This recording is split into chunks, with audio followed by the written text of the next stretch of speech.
Back to news. Vizianagaram జిల్లా పిరిడి గ్రామంలోని జిల్లా పరిషత్ ఉన్నత పాఠశాలలో అరకొర భోజనం పెడుతుండటంతో విద్యార్థులు ఆందోళన వ్యక్తం చేస్తున్నారు. పాఠశాలలో 250 మంది ఉండగా 200 మందికే మధ్యాహ్న భోజనం వండుతున్నారని నిర్వాహకులు అంటున్నారు.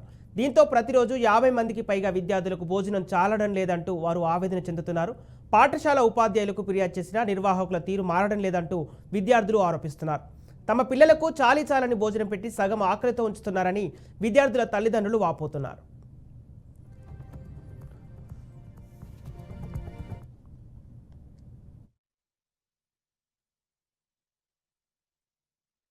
కూడా ఇవ్వడం జరిగింది.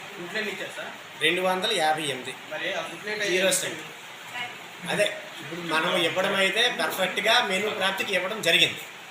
వాళ్ళు ఇప్పుడు వండలేదు అంటే చాలలేదు, 25 మంది గుడ్లు చాలలేదు, పులిహార చాలలేదు అని అన్నారు. అది ఏమైందంటే ఇంప్లిమెంటింగ్ ఏజెన్సీ యొక్క ఫాల్ట్. నేను ఇది పై అధికారుల దృష్టికి తీసుకువెళ్తాను. వారు ఏ విధంగా యాక్షన్ తీసుకుంటారో తెలియజేయడం జరుగుతుంది. మొత్తం మేము మెనూ ప్రాప్తికి రైస్, ఎగ్స్ కూడా ఇవ్వడం జరిగింది. 258